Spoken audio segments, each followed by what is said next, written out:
Welcome to Lady Mythos. Tonight, we meet a goddess who wears death like jewelry and is still called Mother. Let the rain fall.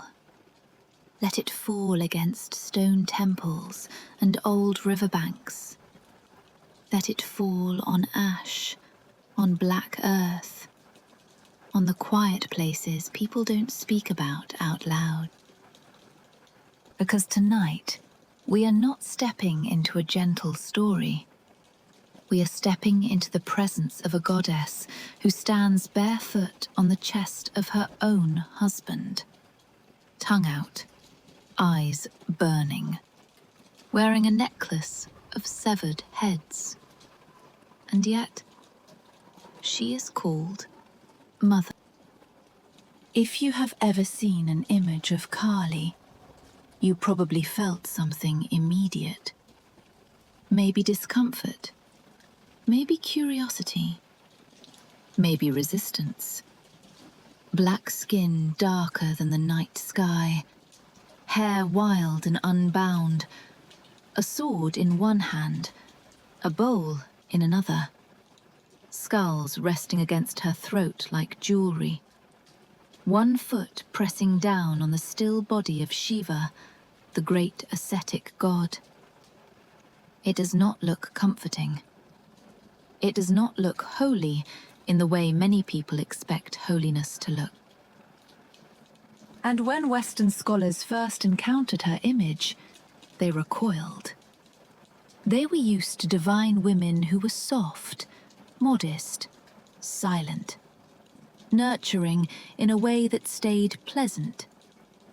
Kali did not stay pleasant. She did not lower her eyes. She did not fold her hands politely.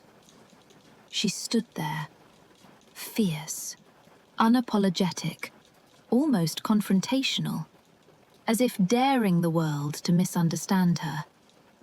And for centuries, many did. But here is where it becomes interesting. In Bengal, in small villages lit by oil lamps, women whisper to her at night. Men who have lost everything sit before her image and cry. Poets have sung to her as a child sings to his mother. They do not see a monster. They see Ma, Mother.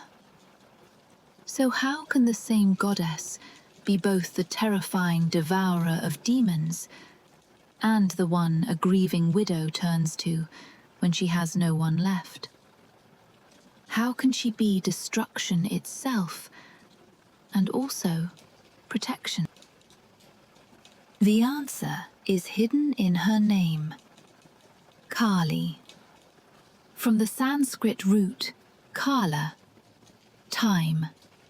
Not the ticking of a clock, not the calendar on a wall, but the force that swallows empires, the current that erodes mountains, the slow, inevitable movement that takes youth, beauty, pride, fear, love, and returns them all to silence. Kali is not simply a goddess of death. She is the one who stands behind death. She is what remains when everything else dissolves. Her blackness is not the color of evil. It is the color of the void before creation. The color of the night sky before the first star ignites. Black absorbs everything. All colors disappear into it. In the same way, all forms, every body, every identity, every belief, disappear into her. But here is the part most people miss. What disappears into her is not destroyed forever. It is transformed. There is a reason she stands on Shiva. Shiva without Shakti, without energy, is stillness, potential, pure awareness. But without Kali, without the force that moves time forward, nothing would ever change. No birth, no growth, no ending, no rebirth. She is the engine of transformation, and transformation does not ask for permission. It does not always feel good. Sometimes it feels like loss. Sometimes it feels like humiliation. Sometimes it feels like something inside you is being stripped away. That is why she frightens people. Because she does not decorate change. She is change. There is an old belief, whispered in some traditions. Kali does not live in the statue. She does not live in the temple. She does not even live in the myths. She lives behind your eyes, in the place where fear rises, in the moment when something you clung to collapses, in the second when pride shatters. She is the crack in the illusion. And once you see her clearly, you cannot unsee her. There are many tellings of Kali across regions and scriptures, some fierce, some tender, some deeply esoteric. Tonight, we walk one of those paths.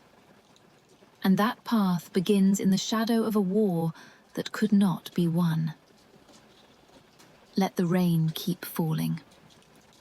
We're about to step onto that battlefield. Chapter 1. The Goddess no one wanted to see.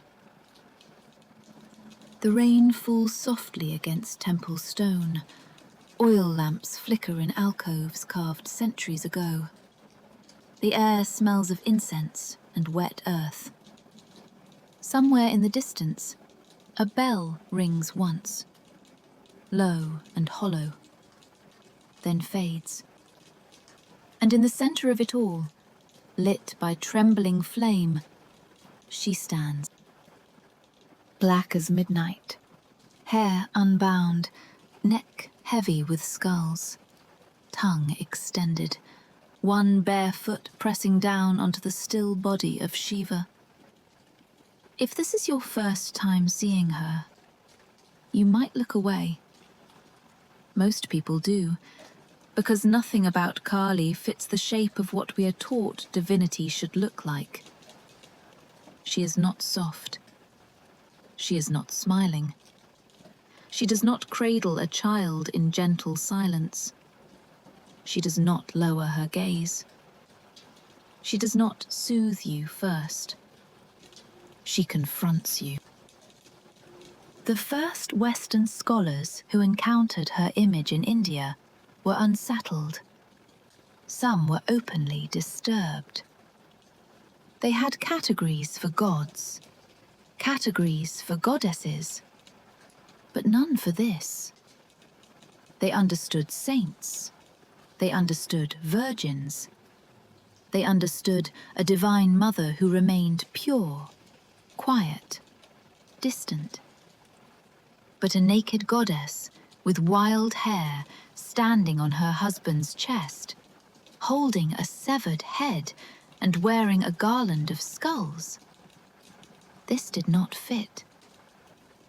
They called her primitive, savage, a relic of something darker. They thought perhaps she represented chaos or evil. But the villagers who lit lamps at her feet did not see evil. They called her Ma, Mother. That is the first paradox. How can something so fierce be called Mother? How can a face so intense be the one a grieving child whispers to at night? Look at her carefully. Her eyes are not mindless. They are aware. Her sword is not raised in cruelty, it is held in certainty. Her tongue, extended in that unforgettable gesture, is not mockery. It is shock, realization, memory. And beneath her foot, Shiva does not look defeated. He looks still, peaceful, intentional. This image is not violence. It is a moment frozen between fury and awakening. And before the battlefield, before the demon, before the dance. There was a problem the gods could not solve with light. That is where her story truly begins. Chapter 2. The Boon of Raktabija. Before Kali ever touched the earth, there was a promise. And like all promises made by gods, it could not be taken back. His name was Raktabija, blood seed. He did not begin as a conqueror. He began as something quieter, ambitious. He stood in stillness for years, maybe decades, under sun that cracked his skin, under rain that soaked him to bone. He fasted. He restrained himself. He focused every thought on one goal.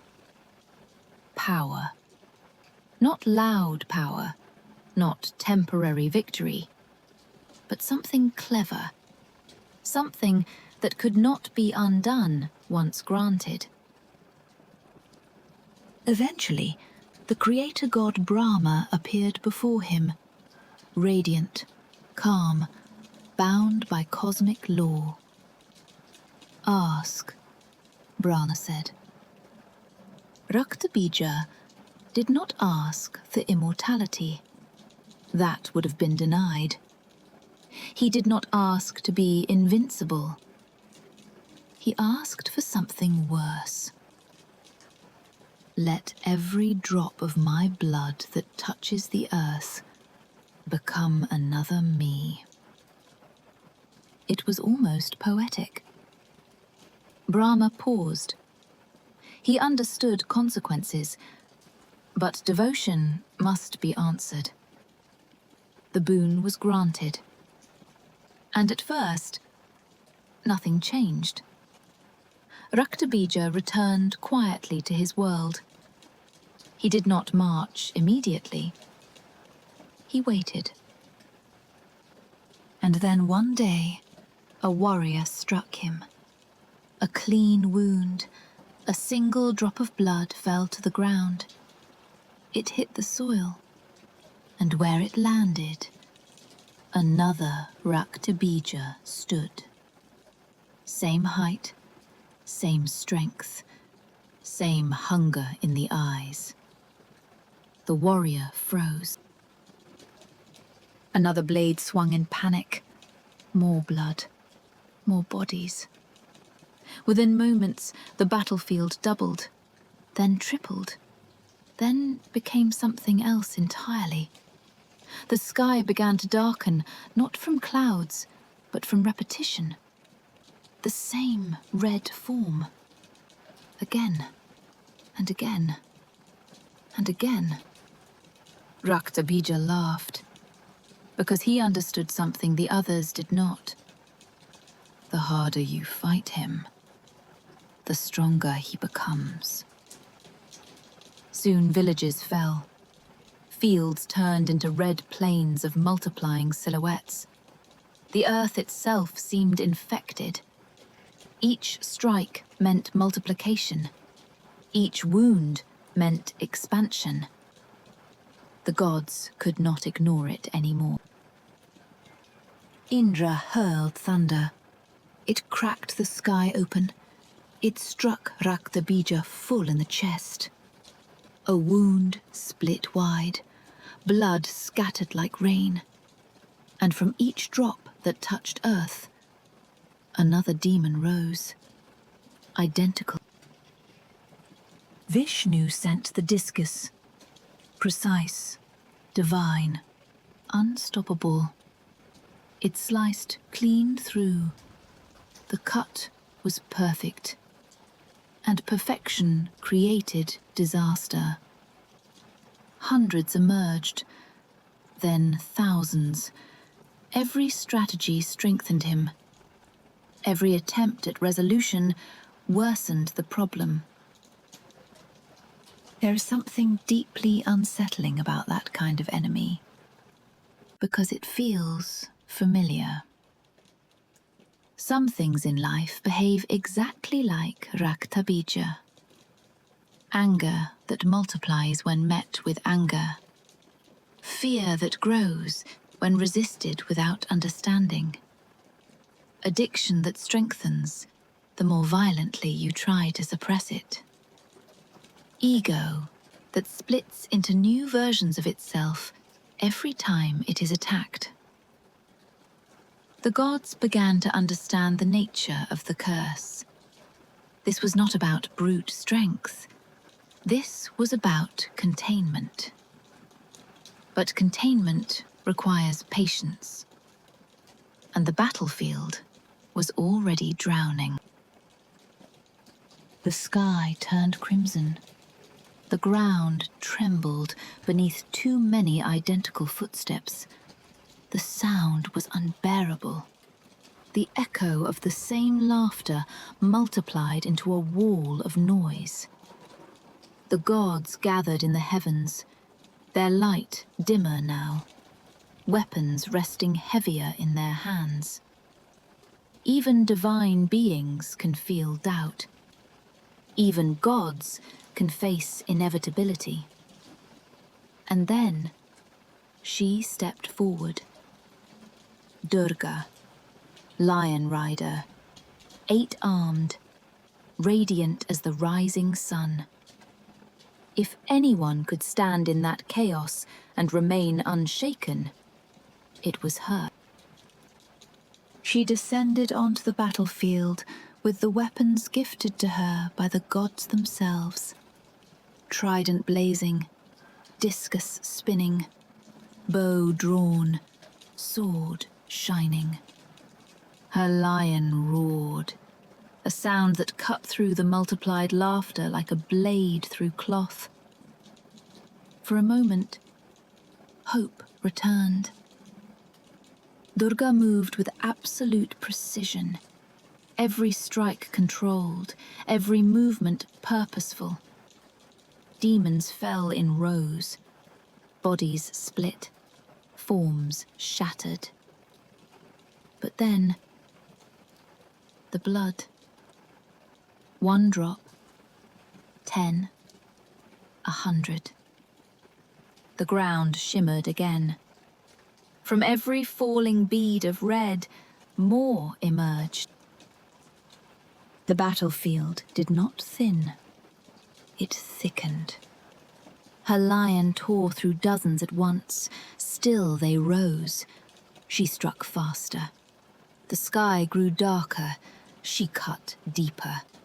The earth grew heavier. It became clear. Ordinary battle would never end this. Every wound created expansion. Every victory multiplied the threat. Durga stood at the center of an endless reflection of the same face, the same eyes, the same curse. This was no longer war. It was a paradox. And paradoxes do not surrender to force. For the first time, even Durga's breath slowed. Her jaw tightened.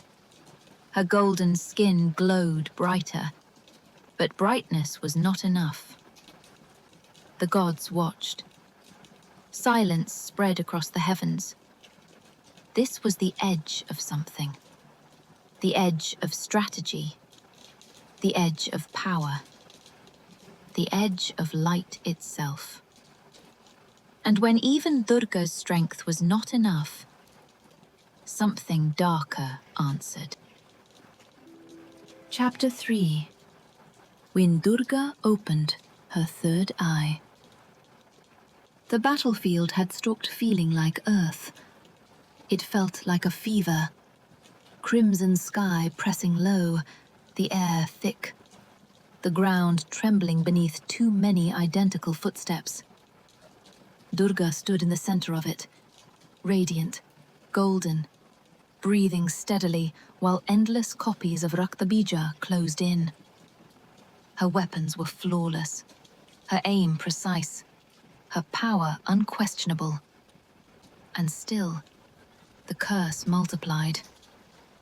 Every strike produced more bodies. Every wound strengthened the enemy. It was no longer about strength.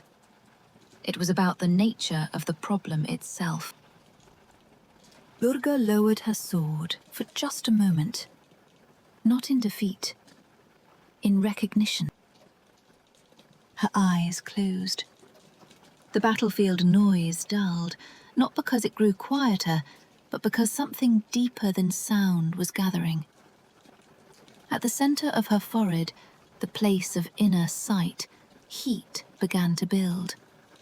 Not light, heat. The golden glow of her skin darkened slightly, as if a shadow were forming from within, rather than falling from outside. The gods felt it first. Pressure in the air. A subtle bending of space. Even Raktabija paused, sensing something unfamiliar rising through the chaos. Durga's brow tightened, and then it opened. Not like flesh, like a crack in reality. From that opening burst a darkness so complete it seemed to swallow the surrounding light. She emerged, fully formed, not born as an infant, not shaped slowly. She erupted, black as the space between stars.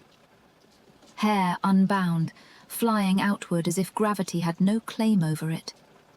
Eyes burning red, not wild, but aware, ancient.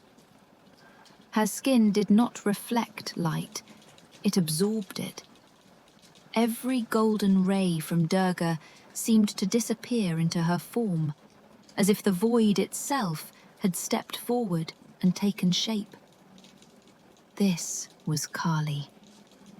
Not summoned gently, not asked politely. Created because no other force could contain what was spreading. Around her neck hung a garland of skulls, pale against her darkness. At her waist, severed arms formed the belt, symbolic and terrible. In one hand, she carried a curved sword, not ornate, not decorative, but sharp with inevitability. In another, a bowl, empty, waiting. Her tongue extended slightly, tasting the air, not in hunger, in purpose. Kali did not roar. She did not announce herself. She did not hesitate. She stepped forward. And with that first step, something shifted. Where Durga had fought against the multiplication, Kali moved toward its source. Raktabija laughed again, perhaps thinking this was merely another goddess to wound. He swung. A blade cut her arm. Dark blood, if it could even be called blood, glistened briefly, but it did not fall. She did not react with outrage. She reacted with precision. Her sword flashed once, clean and fast. It cut him across the chest.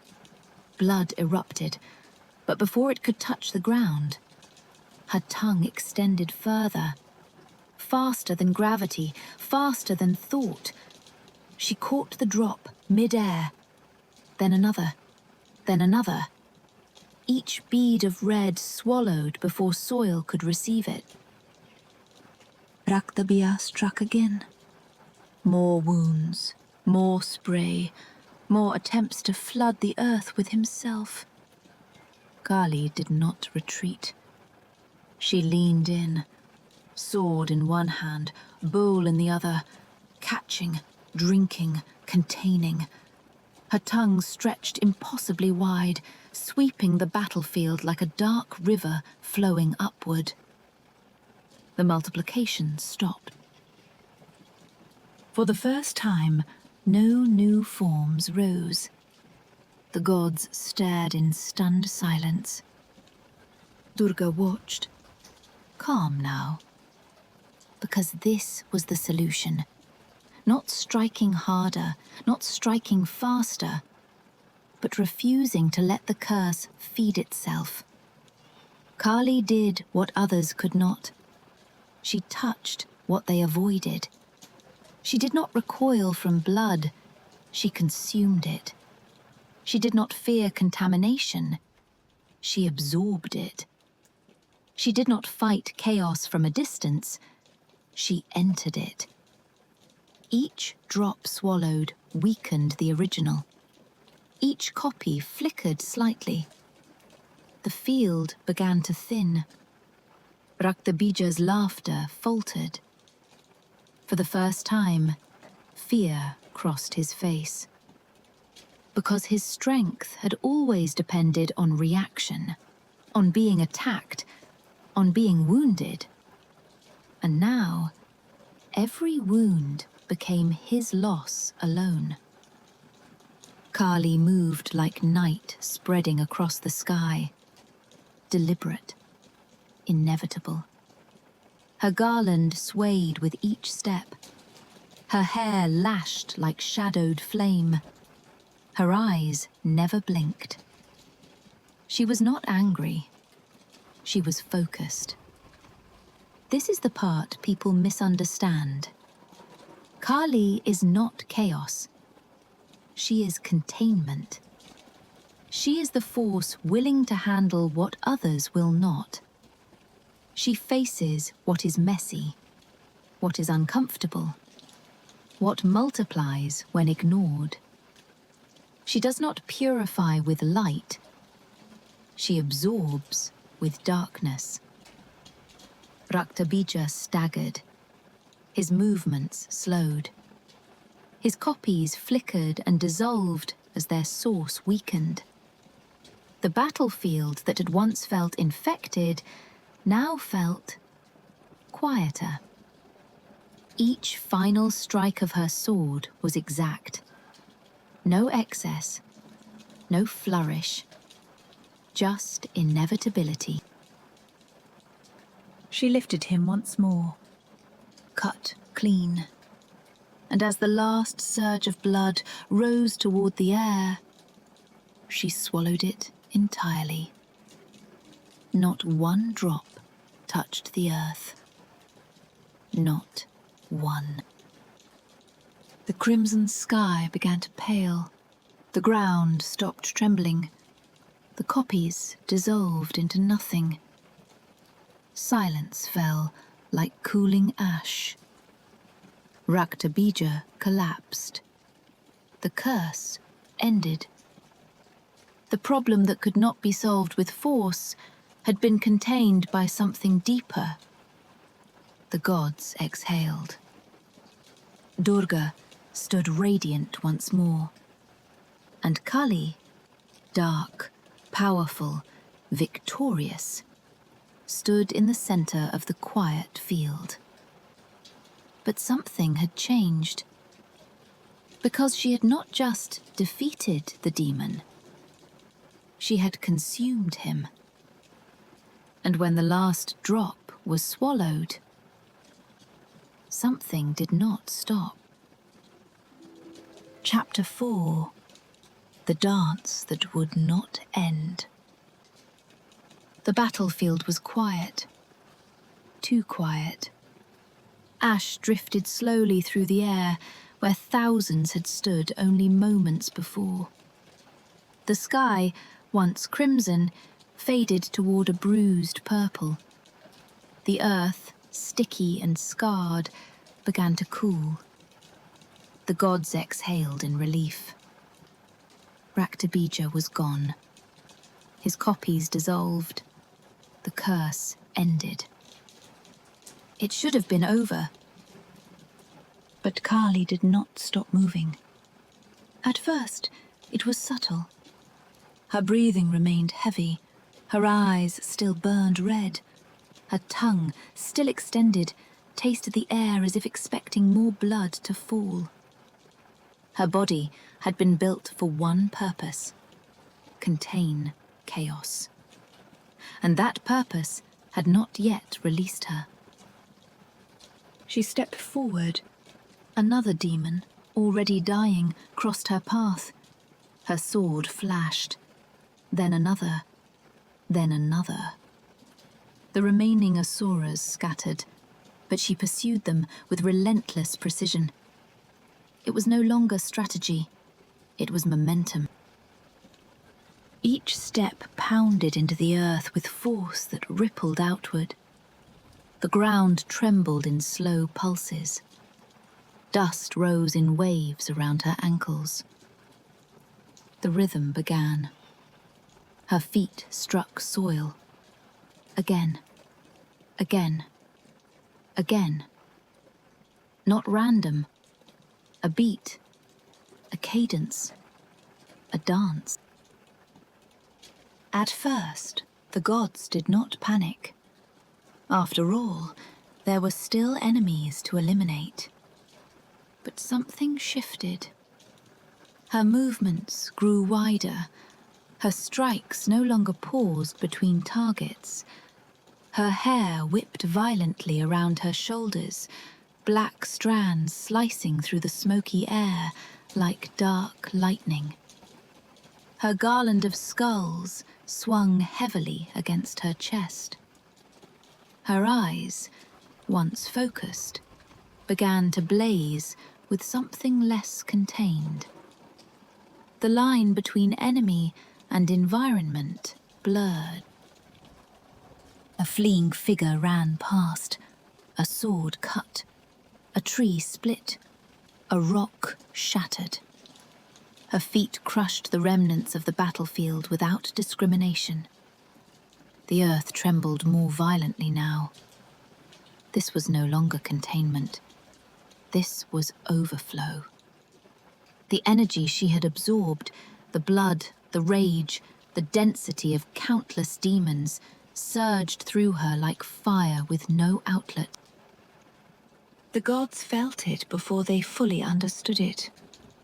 A tightening in their chests, a vibration in the sky. The rhythm of her dance began to echo beyond the battlefield. Mountains shivered. Rivers stuttered in their flow. Birds fell silent mid-flight. Kali's face did not look joyful. It did not look cruel. It looked possessed by motion itself. This is the danger of unchecked force, when destruction becomes its own rhythm. When the body continues long after the purpose has been fulfilled. She spun, sword flashing arcs of silver, hair flaring outward. Her tongue extended further now, not to catch blood, but in the intensity of movement. The ash in the air began to swirl around her in spirals. The gods stepped back. Even Durga watched carefully now. Kali's power had saved them. But power does not dissolve instantly when the threat is gone. It must land somewhere. And if it does not land gently, it breaks what is near. The Devas gathered in fear, not of her, but of what she might become if this continued. Because Kali was not striking in cruelty, she was lost in momentum. Rage, when it begins as protection, can easily forget its origin. The rhythm intensified. Each footfall cracked the ground. Each turn of her body created a shockwave of dust and trembling air. Her sword cut through empty space now, but still with full force. She was no longer looking. She was moving. The sky darkened again, not with blood this time, but with vibration. If she did not stop, the world itself would fracture. The gods turned to one who understood destruction better than any of them. The ascetic. The still one. The destroyer whose destruction leads to renewal. He had watched quietly, not with fear, with awareness, because he knew something the others did not. Kali's frenzy was not madness. It was excess. And excess must meet stillness. Shiva did not raise a weapon. He did not shout. He did not command. He walked forward into the trembling field. Ash coated his skin. His matted hair rested heavily over his shoulders. His eyes were calm. He did something unexpected. He lay down, directly in her path. On the broken earth, amid the dust and tremor. Still. Completely still. The gods gasped. But Shiva did not move. Kali turned again in her rhythm. Her foot rose, came down, and struck something solid. Not soil, not stone. Skin. Her bare foot pressed firmly against a chest. Warm, steady, alive. The tremor paused for a fraction of a second. Her sword remained raised, her hair still lifted by momentum. Her eyes flickered downward. She saw him. Shiva, beneath her, not resisting, not angry, not wounded, just present. The rhythm shattered. In that instant, awareness returned. Not because she was defeated, but because she recognized. Her tongue extended fully, not in hunger, not in aggression, but in shock, embarrassment, a sudden piercing realization. She had stepped onto the one she loved, the one who understood her completely. The dance stopped. The earth grew quiet. Her foot remained on his chest for a suspended breath. Her eyes widened. The fire inside them shifted, not extinguished, but clarified. Rage had forgotten love. Momentum had forgotten purpose. And in touching Shiva, in touching stillness, she remembered. Her tongue remained extended, frozen in that moment between fury and awakening. The gods watched in silence. No one spoke. The battlefield, once roaring with multiplication, now held only the soft drift of ash and the echo of what had almost gone too far. Shiva looked up at her, not accusing, not frightened, simply steady. And that steadiness anchored her. Her breathing slowed, her shoulders lowered, her sword dropped slightly. The destructive wave receded inward. The energy she had unleashed found its boundary. This is the moment the world remembers. Not the slaying of Raktabija, not the swallowing of blood, but this. The dark goddess standing on Shiva, tongue out, caught between power and realization, rage and love, movement and stillness. That is how the world remembers her, tongue out, frozen between fury and realization. Chapter 5. The Mother of the Devotees. The battlefield fades. The ash settles. The image of her, tongue out, standing on Shiva, lingers like a flash of lightning in memory. But now the scene changes. The sky softens. The sound of drums fades into the distance, and we are no longer standing in a field of broken earth. We are beside a river in Bengal. It is night. Oil lamps flicker along the steps leading down to the water. The air is warm, heavy with the scent of incense and damp clay. Women in simple saris move quietly, placing small offerings before a black stone image of the goddess. They do not look afraid. They look familiar, comfortable. Someone whispers softly, "Ma, not destroyer, not terrible one. Ma, mother." It is difficult to reconcile the two images, the cosmic force that swallowed blood mid-air, and the goddess before whom a village grandmother folds her hands with tenderness. But for her devotees, there is no contradiction. Kali is not distant. She is not polished. She is not seated on a jeweled throne far above human suffering. She stands, barefoot. She enters cremation grounds. She walks where grief lives. And so the poor, the abandoned, the shamed, they go to her, because she does not flinch at brokenness.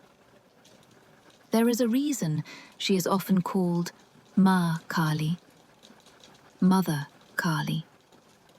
Not because she is gentle in the way lullabies are gentle. She's fiercely. A mother who sees her child threatened does not negotiate with the danger.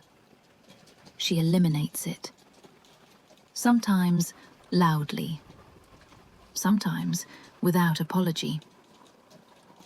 In Bengal, her temples are not always grand. Some are small shrines under banyan trees. Some are simple clay structures painted with deep red and black. But the devotion there is intimate. You do not stand far from Kali. You come close. You whisper your shame. You confess your fear. You cry. And you expect her to listen.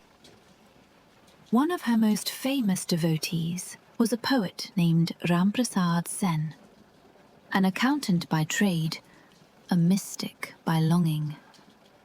He lived in the 18th century in Bengal, and his love for Kali was not formal.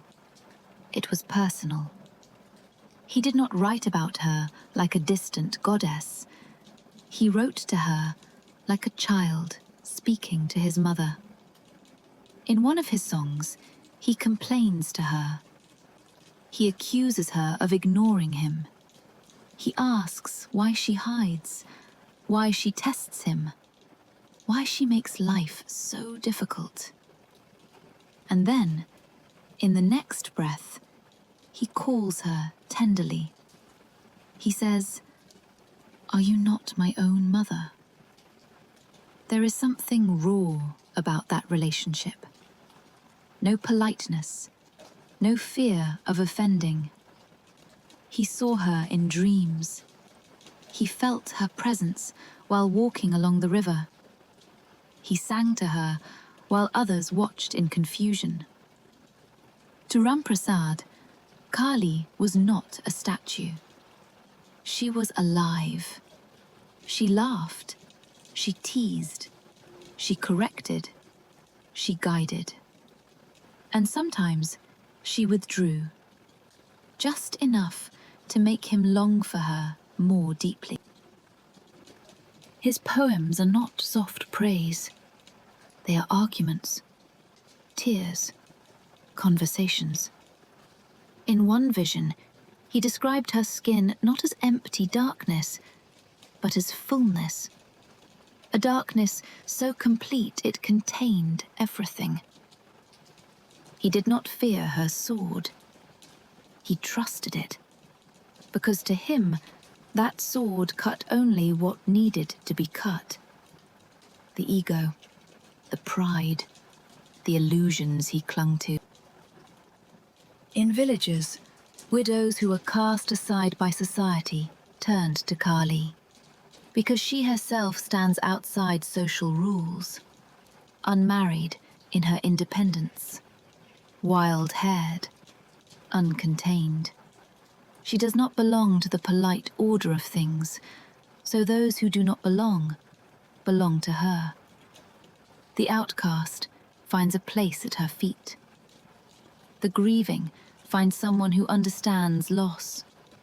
The angry find a goddess who does not tell them to swallow their rage, but to transform it. She accepts what society rejects. She does not require purity. She does not demand perfection. She asks only for honesty. There are stories of criminals who prayed to her in desperation, of women abandoned by families who found strength through her name, of men broken by shame who sat before her and felt seen, not excused, but seen.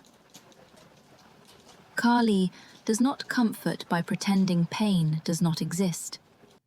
She comforts by walking straight into it. In the flicker of oil lamps, her black stone face can look almost soft. The skulls around her neck appear less frightening in the quiet glow. Children run around temple courtyards during festivals, laughing under her gaze. Drums beat. Flowers pile high at her feet, red hibiscus especially, the color of life. The same tongue that once caught blood mid-air is now painted carefully by priests during ritual, extended not in frenzy, but in sacred remembrance. Her foot rests lightly on Shiva, not crushing, balancing. In this space, she is not terror. She is presence. The mother who protects her children even when the world misunderstands her methods. And perhaps this is why her devotees love her so fiercely. Because she is not fragile. She is not decorative. She is not a goddess who demands that you hide your darkness before approaching her. She stands in darkness, so you do not have to pretend.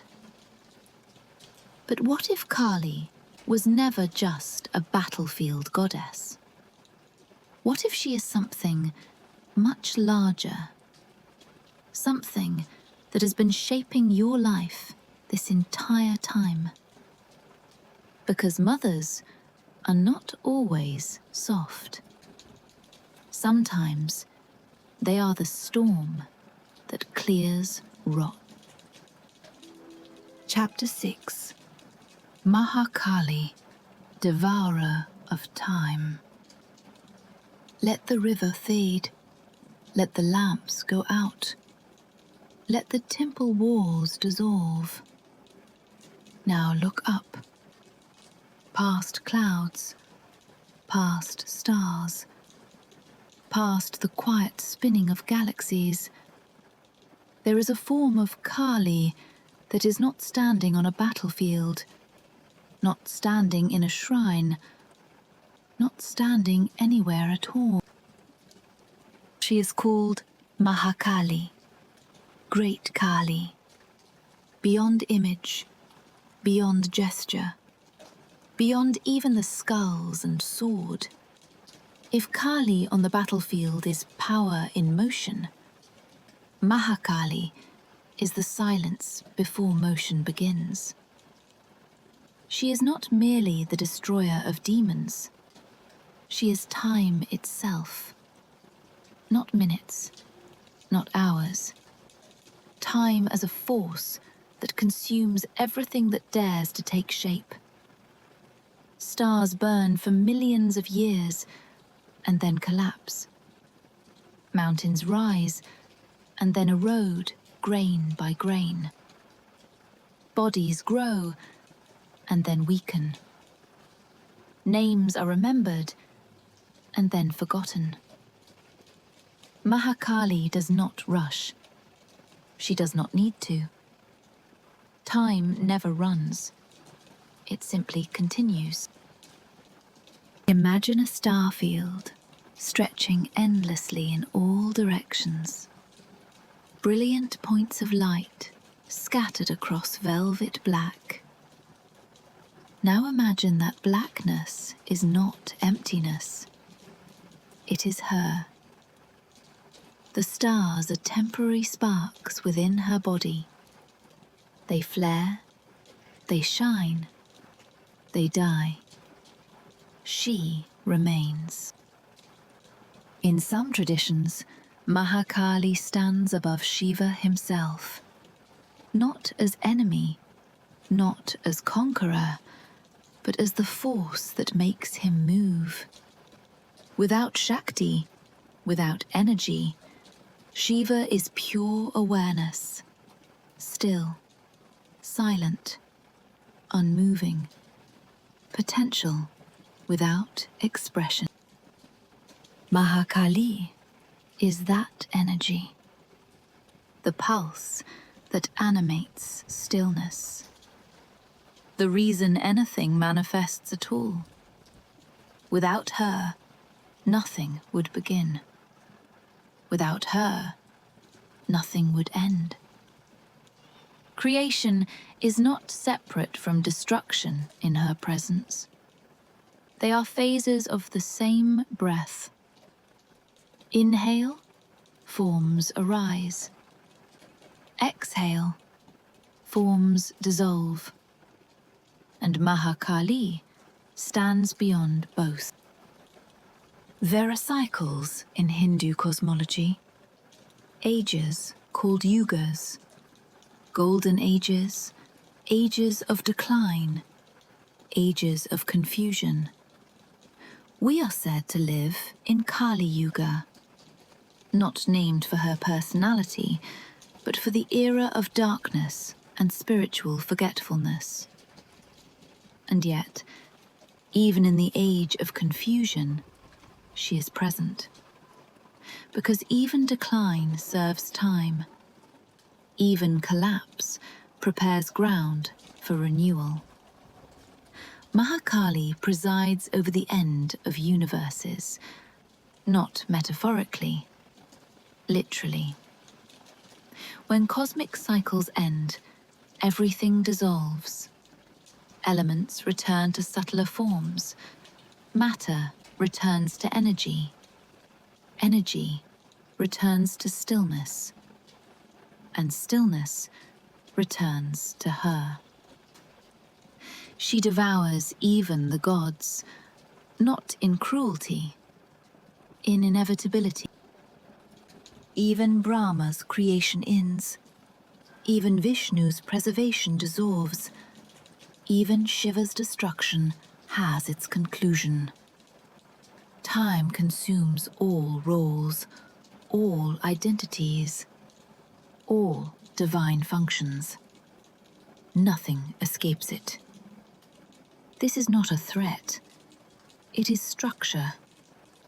If nothing ended, nothing new could begin. If forms never dissolved, existence would suffocate beneath its own accumulation.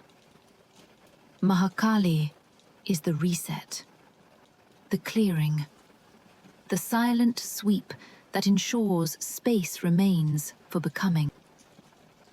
There is an image sometimes described in tantric texts.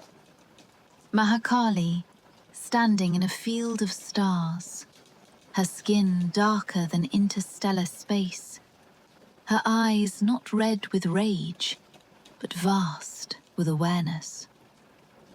Her hair flows into galaxies. Her breath moves cosmic winds. In her presence, individual stories feel small. Empires feel temporary. Even fear feels brief. Psychologically, this is the confrontation few are ready for. Nothing you build will last forever. Nothing you cling to can remain unchanged. Not your youth, not your body, not your beliefs, not even your sense of who you are. Mahakali does not whisper this, she demonstrates it. Every ending in your life is her shadow passing.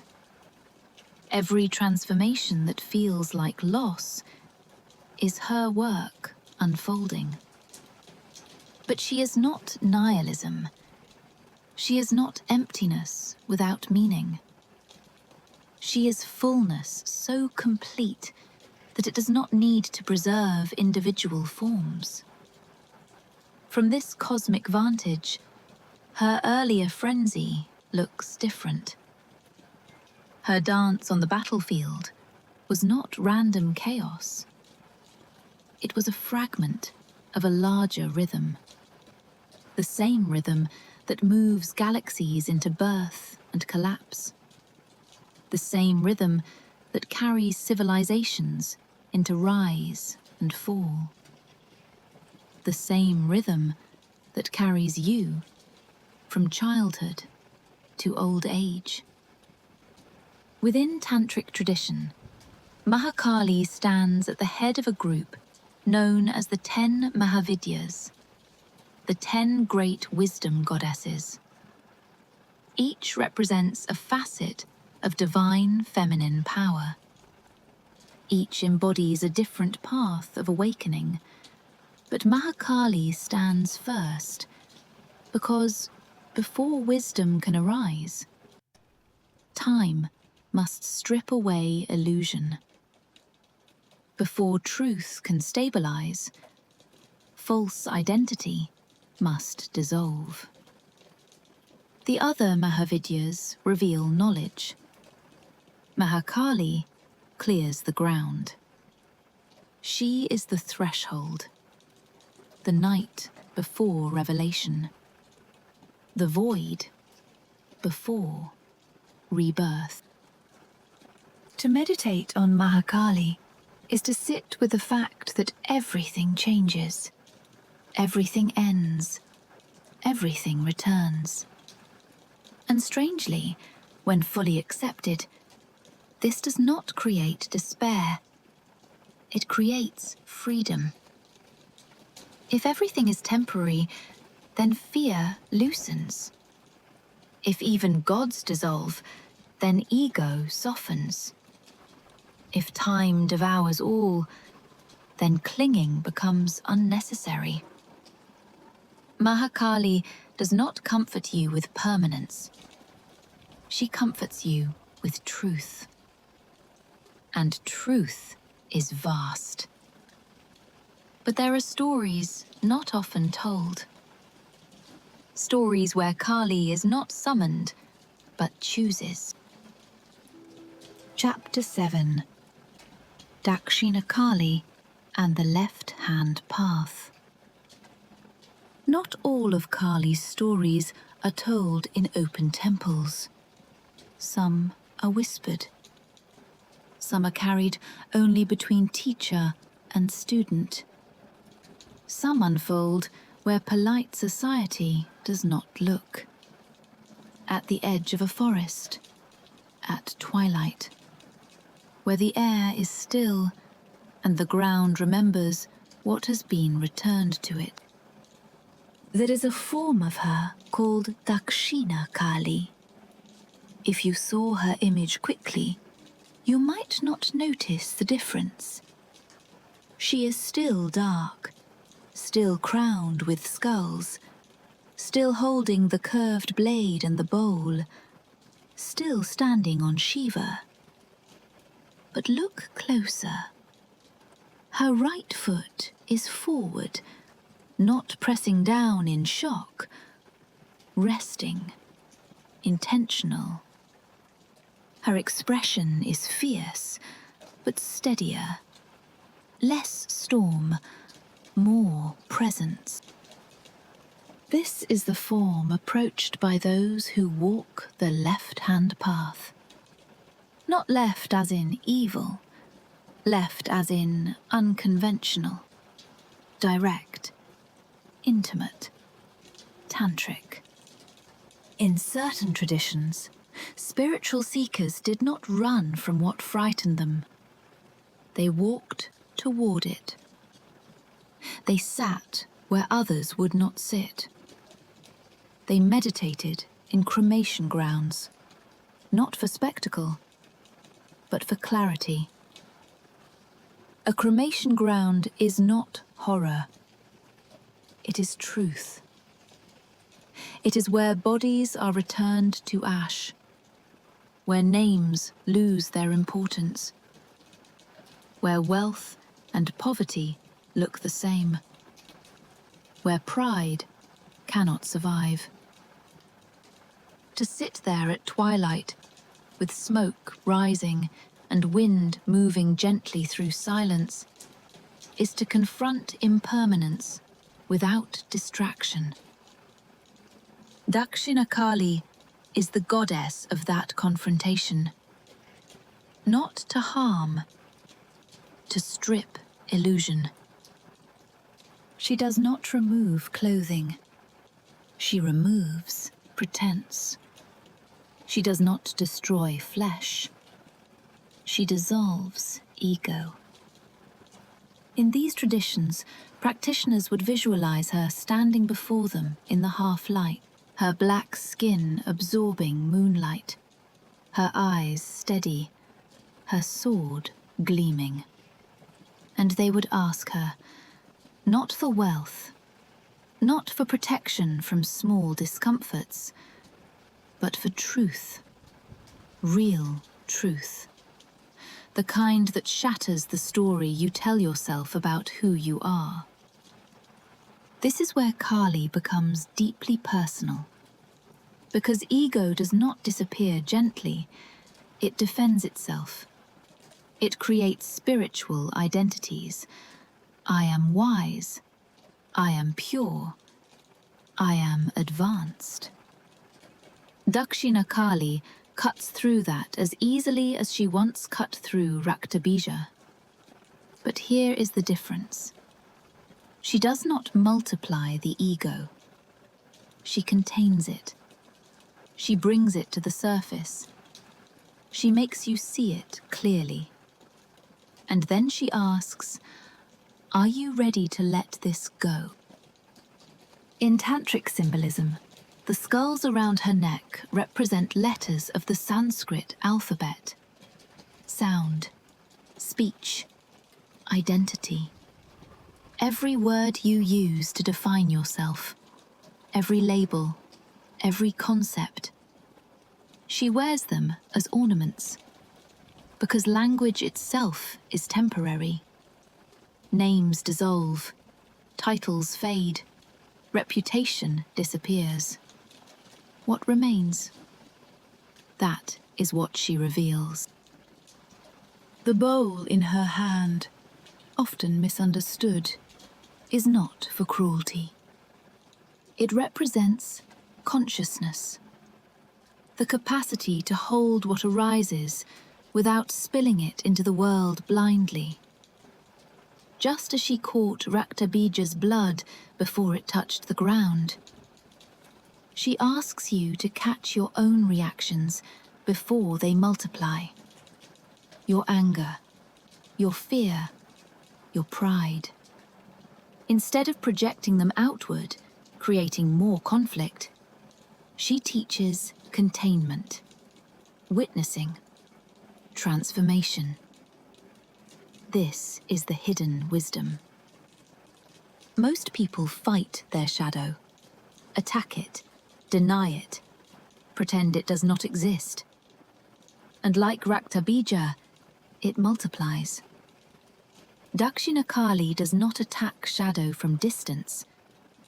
She absorbs it.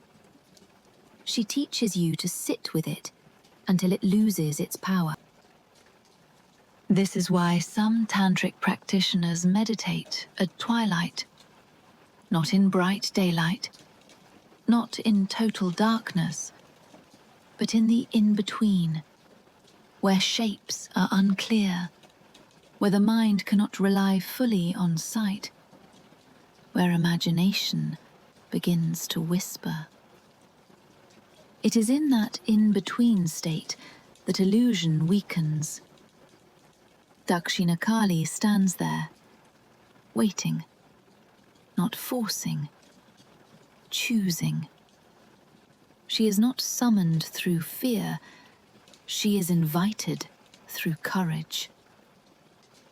Those who approach her in this form do not ask her to remove all difficulty from life. They ask her to remove falseness. And sometimes that feels harder. Because comfort can remain, but illusion must go. In this way, she becomes less a battlefield goddess and more a mirror. A dark mirror. You do not see surface reflection, you see depth. And when ego dissolves, not dramatically, not violently, but quietly, what remains is simpler, clearer, lighter. The left-hand path is not about rebellion for its own sake. It is about walking where others refuse to walk, facing what others avoid, seeing through what others cling to. Dakshina Kali does not demand that you abandon the world. She asks that you see through it. And that changes everything. Her right foot forward, balanced, grounded. Not in frenzy, but in awareness. She is not the storm now. She is the knife that removes rot beneath the surface. And yet, even this is not the end of her faces. Chapter 8. Chamunda and the thin line between fear and freedom.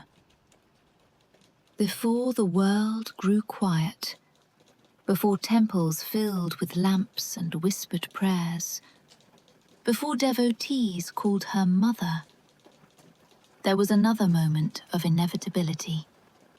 Another battlefield, another pair of names that thought themselves untouchable.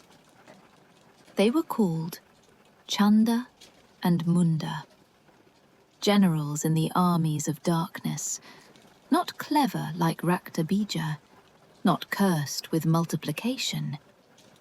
They were something simpler, arrogant, certain. They thrived on intimidation. Their strength lay in spectacle, overwhelming presence, loud dominance, crushing force. When the goddess Durga stood radiant upon the field once more, they laughed at her calm.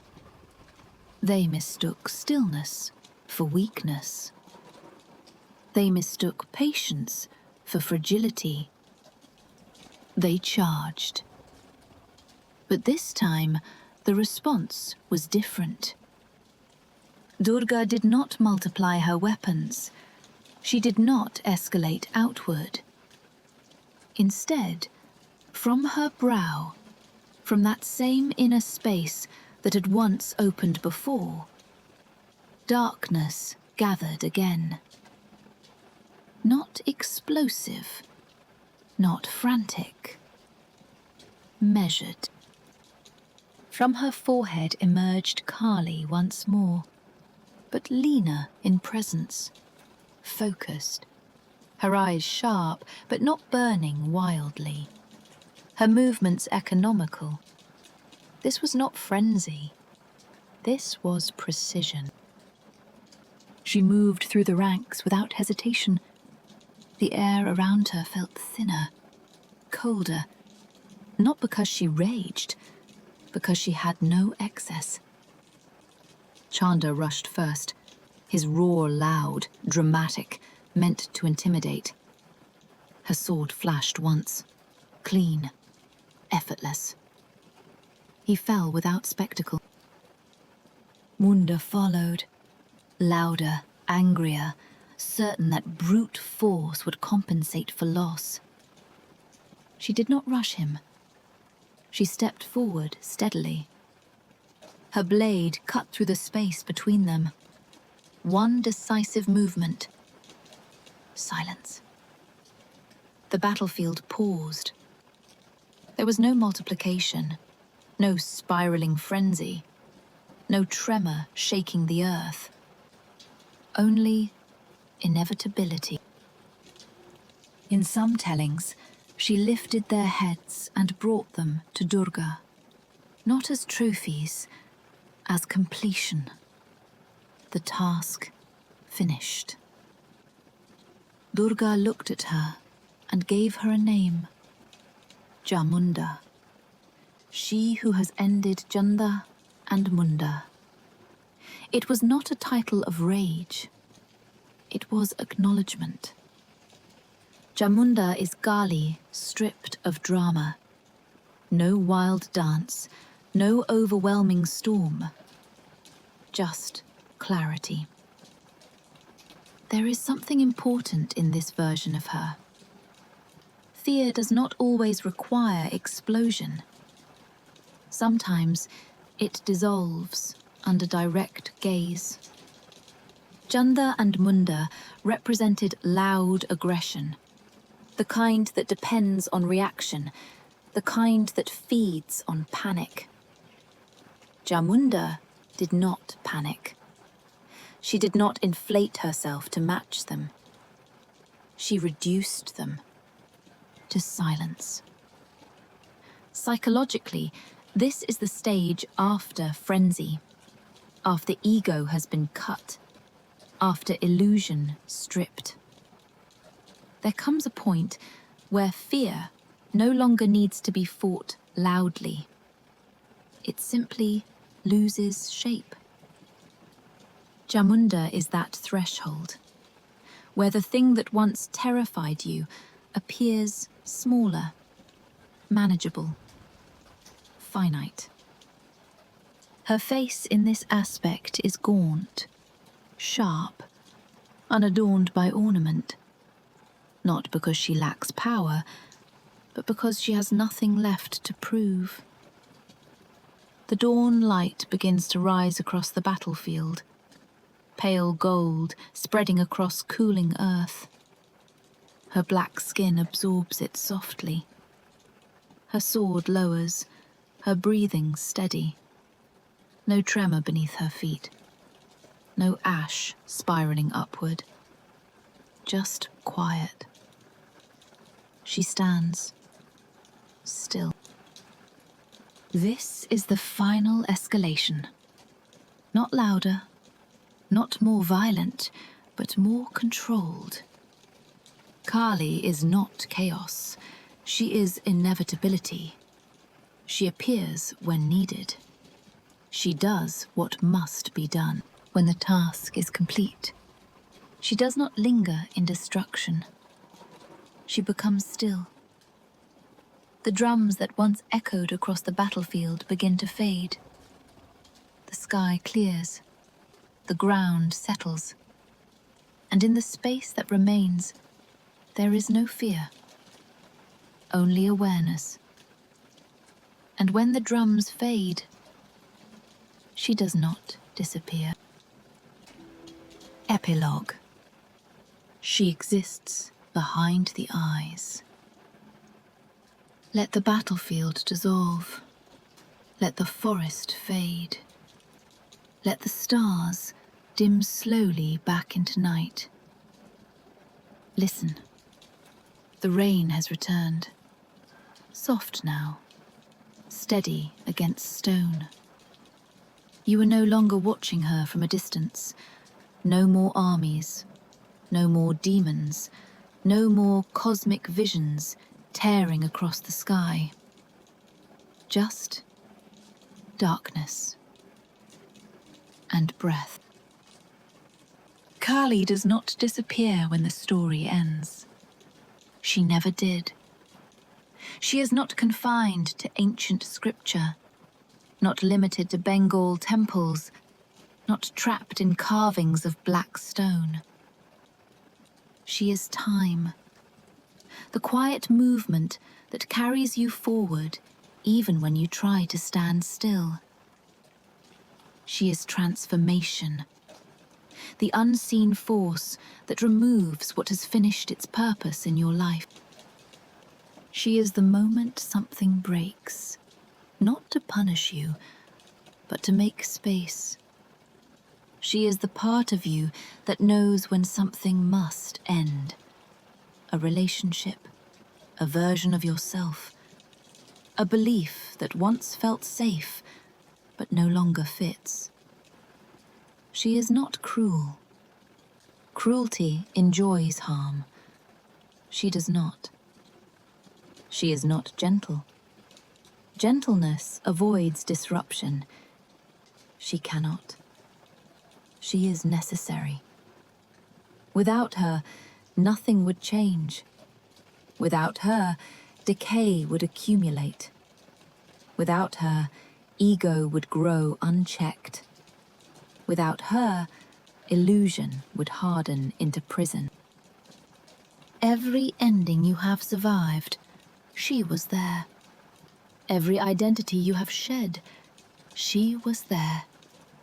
Every time pride cracked and humility entered, she was there. Not smiling, not condemning, present. The image of her standing on Shiva is not humiliation. It is awakening. It is the moment power remembers love. It is the instant destruction recognizes stillness. That moment exists in you too. When anger pauses, when awareness returns, when you step back from what almost went too far. She exists behind the eyes, in the quiet space before reaction, in the breath before you speak, in the awareness that watches your own thoughts rise and fall. She does not ask you to fear her. She asks you to see clearly. Time will move. It always does. Forms will dissolve.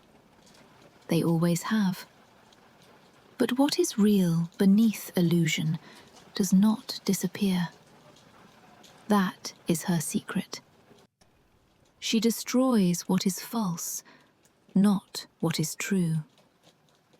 And when you understand that, her darkness no longer feels threatening. It feels vast, protective, honest. The rain continues, soft against earth. Somewhere, perhaps, a small oil lamp flickers in a temple. Someone whispers, "Ma," and she listens. Thank you for listening. And if this journey stayed with you, if you felt her presence in the quiet spaces between words, subscribe to Lady Mythos. Ring the bell so you'll know when the next myth begins to breathe. For now, rest. Let the rain fall. Let time move gently. And remember, Kali remains. Yours, Lady Mythos.